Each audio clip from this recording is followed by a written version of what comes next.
I need you to get the order of this right, because if you get the order wrong, it's just a robbery. And it isn't a robbery. It's worse than that. At 20 past 10 on a Wednesday morning, I stood at the counter of the bank I've used for 31 years and asked to withdraw $3,000 in cash. The teller's face did a thing. Then she went and got the manager. And the manager walked me into a side office and sat me down the way you sit down somebody's grandfather, which is what I am. And she said, "Mr. Rask, I'm so sorry. Someone already took everything. This morning, $3,041.17. Gone at 9:04. Now here's the part it took me 4 days to be able to say out loud. I wasn't standing at that counter to protect that money. I was standing at that counter to take it out and hand it to the man who took it. He beat me there by 76 minutes. 76 minutes. My brother stole $3,000 from a man who was already standing in line to give it to him. And to understand why he did that, why he had to do that, you need to know about a word our father ruined for us in 1968. The word is Thursday. My name is Gilbert Rask. I'm 70 years old, and I have opened, by my own rough count, a little over 4,000 doors that did not belong to me. I was a locksmith for 51 years. Rask Lock and Key, 1 van, then 2 vans for a decade when I got ambitious, then 1 van again when I remembered who I was. Rekeys, safes, storefronts, car doors, and the 2 a.m. calls, which are the whole job. Anybody can cut a key. Getting out of bed at 2 in the morning to drive across a county for $40, that's the trade. Here's what 51 years of that teaches you. And it's the only thing I actually know. A lock is a promise. It only works on people who already agreed to it. Anybody who didn't agree is getting in. The lock just makes them decide how badly they want it. That's the whole science. Locks don't stop people. Locks sort them. And here's the thing I was proudest of. Listen to how it sounds when I say it, because I've been saying it at barbecues for 40 years. In 51 years, I never once asked a person why they were locked out. Not once. Never asked whose house it was. Never asked whose car. Never asked why a 40-year-old man was standing barefoot in a lot at 3 in the morning with a wedding ring in his fist. I'd open it, take the $40, say good night, drive home. People love that about me. Half my business came from it. Anybody in 3 towns will tell you, Gil Rask minds his business. My wife Nell said something to me in 2014 that I filed away and didn't look at again for 11 years. I've been telling this exact story at a church thing, doing my bit, 51 years, and I never asked. And on the drive home she said, without any heat at all, "That's not manners, Gil. That's a wall with a nice paint job." I laughed. So hold on to that. The thing everybody tells me is the best part of me, because in about 15 minutes, I'm going to show you the arithmetic, and it comes out to $3,000 and a brother. My father's name was Emery Rask. 34 years a machinist at Coin Mill, 2nd shift. Big hands, quiet. Not a drinker, not a hitter. The version of his story where he's a monster is a lie, and it's also boring. Emery Rask never told his children no. Not once. I've thought about this for 50 years, and I cannot produce one memory of that man saying the word no to either of us. He said, "Thursday. Dad, can we go out to the lake? Thursday. Dad, the game's on Saturday, if you Thursday. We'll see about it Thursday." Thursday was his whole vocabulary. It wasn't cruelty. I think it was the opposite. Saying no to a kid cost him something he didn't have, so he bought 4 days, every time, on credit forever. And then Thursday would come, and he'd be asleep in the chair with the mill still on him, and nobody said anything because what do you say? You promised. He never promised. He said Thursday. I figured it out at 11. A year of paying attention, and then one afternoon it just landed in my chest. Thursday means no, and once I knew that, it never hurt me again. Not one time. You can't be disappointed by a man who's already told you the answer. I went out the back door of that house at 18 with a clean heart and a tool bag. And I have never spent 5 minutes being angry at my father. Dale is 4 years younger than me. Dale never figured it out. My brother believed in Thursday until he was 19 years old. He kept the calendar. I want you to see this because I see it about once a week now. 9 years old, in the room we shared, he had one of those little paper calendars from the hardware store, and he'd circle the Thursdays in pencil so he could rub them out. The bicycle is the one I'd take back if I could take back one thing. He was 9. He wanted a bike. Emery said Thursday, and Dale decided he'd help. He mowed. He swept the mill lot Saturday mornings for the foreman, $2 a week. 11 months. He kept in a jar on the dresser, and every few weeks he'd count out on the bed and tell me how close he was, and I'd say uh-huh and go back to my magazine. Then one week the jar was gone. Emery took it. Never said a word about it, ever. And Dale, and this is the whole part, Dale never asked where it went. Not that day. Not that year. Not once in 60 years. He just stopped mentioning the bike. I was 13. I watched my little brother look at an empty dresser and decide to say nothing. And I remember exactly what I thought. And I have never told anybody this until right now. I thought, good. Now he knows. That's the ugliest thing that has ever gone through my head. And I had it about a 9-year-old, and I was 13, and it's still the ugliest. Because we didn't learn the same lesson. That's the thing nobody tells you about growing up in the same kitchen. 2 boys, same house, same man, and it broke us in exactly opposite directions. I learned. Thursday means no. So don't ask. Asking is just how you find out. He learned. Thursday means later. And later never comes. So don't wait. Take it now, while it's in front of you. He came out of that house, unable to ask. I came out of that house, unable to be asked. And for 66 years, those 2 injuries fit together so cleanly that neither of us ever noticed there was anything wrong with either one. Dale hung drywall for 30 years. Fast, clean, the kind of man contractors call first.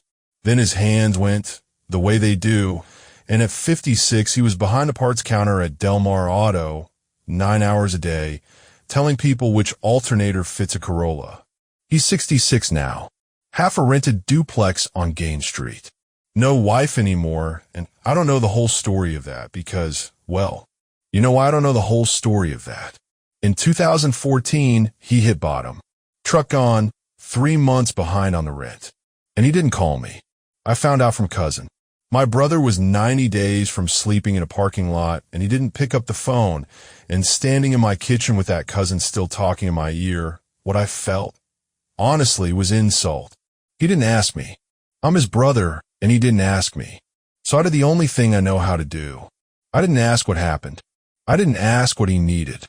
I drove to First Community and put his name on a savings account, joint $3,000 in it, then drove to Gain Street, handed him a card, and said one sentence. There's $3,000 in there. Your name's on it. You don't have to ask, you don't have to tell me, and I will never once look. That is the most generous thing I have ever done. I mean that. 50 years of the trade, distilled. Here is a door. It's already open. Nobody's standing near it. That's a locksmith's love. I don't have another kind. Dale looked at that card a long time. Then he put it in his wallet and said, okay. And for 11 years, he never touched it. Not a dollar. The statement came every quarter and the number never moved, and I'll tell you exactly how that felt. It felt like winning. I used to say it out loud. I said it at a barbecue. I said it at our cousin Rhonda's funeral, standing by the coffee. My brother's had a key to my life for 11 years, and he's never used it. Like I was bragging on him. I wasn't bragging on him. Nell knew. Nell's known everything for 44 years. She said it once in 2014, the week I opened it, and never brought it up again because she's kinder than I am. You didn't give him a key, Gil. You gave him a test, and you're going to grade him every quarter for the rest of your life. Sunday night, 20 to 8. Phone rings. Kid. Long pause. I could hear him breathing. I let him breathe. That's what I do. That's my whole personality. I need $3,000. 8 words. And what I felt wasn't suspicion and it wasn't annoyance. It was proud. 11 years, and he finally asked me. I sat up straighter in my own kitchen chair. I got off the call and told Nell. Dale called, and I was smiling. Here's what I said to him. Okay, Wednesday. Come by the house Wednesday. I'll have in cash. Why Wednesday? No reason. That's the answer. I had a thing Monday, the dentist Tuesday. Wednesday was the next clean day on my calendar, and I picked it out of the air the way you pick a day out of the air when nothing in your life is on fire.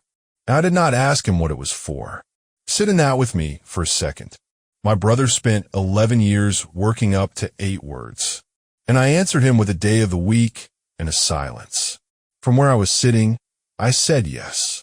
From where he was sitting, 66 years deep in that kitchen, 9 years old with an empty jar on the dresser, I said Thursday.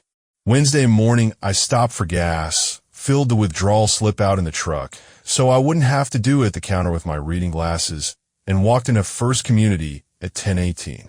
Priya Raghavan runs that branch now. 32. I've known her since she was a teller with braces. I rekeyed her mother's shop. She took me into the side office and turned the monitor around, and there it was. 9 fille, 31 a.m. Drive-through window. Withdrawal, $3,041. 17, account closed. And a name. I sat there and looked at my brother's name on a bank screen, and I said, that's my brother. Priya said, very gently, Mr. Rask. He's a joint owner. I said I understood. She said it anyway, because she's good at her job, and she needed me to actually hear it. There's nothing to report. There's no crime here. That money was as much his as yours. It's been his for 11 years. And there's the whole thing. Everybody hears this story and reaches for the word stole, and I've stopped correcting them, but it isn't right. Nothing happened. Legally, factually, in the eyes of every institution in this country, nothing occurred on Wednesday morning. A man withdrew his own money from his own account. That's the entire event. I've spent my life around locks, and here's the worst thing I know about them. The one that ruins you is never the one that gets picked. It's the one you opened. On purpose. 11 years ago. Because you were proud of yourself. I sat in that parking lot 40 minutes, and I was not angry. A story where I'm shaking with rage would be an easier story, and it isn't the one I've got. I was doing arithmetic. $3,041 and 17 cents. A man taking $3,000 is desperate. Fine. I understand desperate. A man taking $3,041.17 is doing math. He needed a number. Somebody, somewhere, had told my brother a number. And that's when I went looking. Not for him. For the number. 1:30, Wednesday afternoon. Gain Street. The garage door was up. Dale was sitting on a stool at the bench with his back to me. And on the bench in front of him was our father's toolbox. A Kennedy machinist's chest. 7 drawers, that oxblood red. They don't make anymore. Emery Rask scratched into the lid with a scribe in 1961. I hadn't seen it in 9 years, and I didn't know where it had gone because I'd never asked. Dale wasn't touching it. It was closed. He was just sitting there looking at it, and by his shoulders he'd been sitting there a good long while. Dale. He didn't turn around. Hey, I went to the bank this morning. Yeah. That's line number 1, and it's nothing. That's a man buying 2 seconds. Somebody emptied the account, and there was this long, long pause. And my brother, 66 years old, in a garage, with the evidence sitting on the bench in front of him, said, "You're kidding. Men have lied to me for 51 years. It's the whole trade. People lie to a locksmith constantly. Whose car, whose apartment, why there's no key, why the deadbolt's on the outside. I never cared. Not once in half a century. I care at 1:30 on Wednesday. And the thing that took the legs out from under me wasn't the lie. It was that he was so bad at it. 66 years old, and he'd never had a practice. He couldn't even turn around. I took the slip out of my shirt pocket.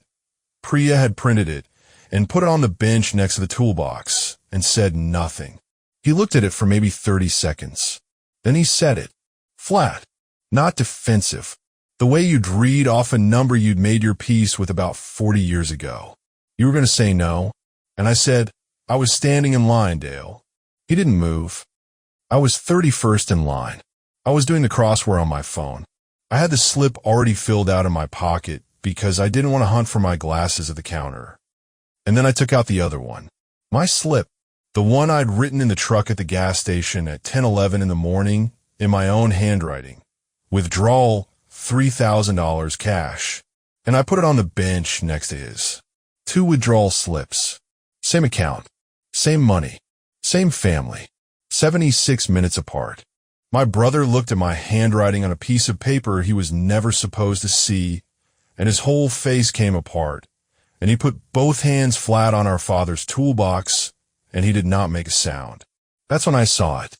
Down the bench, past the chest, there was a little stack. A dollar bill, folded over. A quarter, a dime, a nickel, and change counted out and squared up on the workbench like a man setting a table. $1.17. What's that? I said. He said, it's yours. He took $3,041.17. He spent $3,040, and he'd counted out the change to give back. A thief doesn't count out the change. A thief doesn't sit in a garage for 90 minutes with $1.17 squared up on a bench, working himself up to a conversation. That's not a thief. That's a man trying to return a library book after burning down the library to get it. Here's what it was for. Vantine's Pawn and Loan, over on Cortlandt. In 2016, the bad year, the year he didn't call me, Dale sold our father's toolbox to Old Man Vantine for $400. He never told anybody. For 9 years I assumed it was in his garage, and I never asked because I don't ask. And for 9 years he went in and looked at it. I got this for Vantine's son afterward, standing in an empty shop with a clipboard. Dale came in every few weeks. Never bought anything. Just stood at the shelf. And at some point the old man taped an index card to the top drawer. Not for sale, Rask. 9 years. Never sold it. Never told my brother he was holding it. 2 old men minding their business, saying nothing for 9 years. I'd have gotten along fine with Mr. Vantine. He died in February. The son's liquidating. Everything in that shop went to a bulk buyer at noon Wednesday, and the son priced the chest at $3,040 because Kennedy chests are collectible now, and he needed a number, so he used the one the internet gave him. Dale had until noon Wednesday. And I said Wednesday. I said Wednesday, and I never said a time, and I never asked why, and my brother sat with that for 3 days. Why didn't you tell me what it was for? I said, and he said the sentence I'm going to be carrying to my grave. Because then you'd have had a reason. I didn't understand. I said so. A reason to say yes, or a reason to say no. He was looking at the bench. Either way, you'd have had one, and I'd have had to sit there while you picked. 66 years. He could not survive being considered. Not by me, not by anybody. Being considered is what happens right before Thursday. Dale, I said, I'd have gone Tuesday. I'd have gone Sunday night. I'd have driven straight there, I know. He was crying by then, which I had seen twice in my life. And both times were funerals. I know you would have, Gil. I know. And that's the whole thing. And it took me 70 years to see it. He knew. Knowing didn't help him. I spent 11 years thinking that if a man understands a door is open, he'll walk through it. But a 9-year-old with an empty jar doesn't get talked out of it. You can hand him a key, and he'll carry it in his wallet 11 years like a rock in his shoe. And when the day comes that he needs it, he still won't knock. He'll come at 9:04 through the drive-thru when nobody's looking and take it and count out the change. I opened the chest. 7 drawers. Micrometers. A scribe. 2 files. A set of gauge blocks. a dial indicator with a cracked face. Our father's whole trade, sitting there smelling like oil in 1961. $200 of steel on a good day at auction. My brother stole $3,000 to buy $200 of tools out of a dead man's shop, and he counted out the change. I sat down on the other stool, and I said, "Ask me." He said, "What?" "Ask me for it." Out loud, the way you did Sunday. I've never heard it, and I'd like to hear it once. It took him 90 seconds. I counted. 90 seconds, 66 years old, sitting on a stool in his own garage, looking at his hands. And then he said, "Gil, can I have the $3,000? And I said, "Yeah."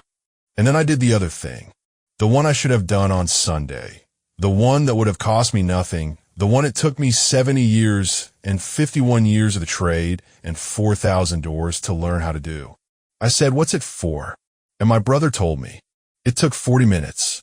And it was the first conversation we have ever had. The chest lives in my garage now. We fixed the dial indicator. It took 3 weekends, and it did not need fixing. He comes on Wednesdays, not Thursdays. We don't say Thursday in my family anymore. It's a joke now, which is what happens to a wound if you're lucky and you live long enough. And I open a new account at First Community. Both names, $3,000, exactly the same as the last one. But I didn't hand him a card and a speech this time. I called him and asked if he wanted it, and I made him say yes out loud, and I made him tell me why he might use it. 40 seconds. That's the only difference between those two accounts. That's the whole difference. Here's what I believe, after 51 years of opening other people's doors. There's a kind of generosity that is really just a very expensive way of never having a conversation. I gave my brother a key, so I'd never have to hear him ask me for anything. I called that love for 11 years. I was so proud of it, I told strangers at a funeral. And what I'd actually built was a wall with a nice paint job, exactly like my wife said in 2014, and I didn't hear her until a bank screen said 904. A key is easy. You give it once, and then you're done, and you get to feel enormous. A question you have to ask again, every week, forever. And sometimes the answer is going to be something you have to carry. So give the key. Give it. But understand what it is. The door was never the problem. The door was never locked. He didn't steal $3,000 from me on Wednesday morning. He stole a question I should have asked on Sunday night. He paid $3,000 for it, and he counted out the change, and I let him. If there's somebody in your life who'd rather take it than ask you for it, tell me about it in the comments. And if you're the other one, if you're the one who hands out keys so you never have to hear the question, say so. I read every single one. And if you want more stories like this one, hit subscribe because there are a lot more quiet men out there, and a lot of them are very proud of exactly the wrong thing. I'll see you in the next one.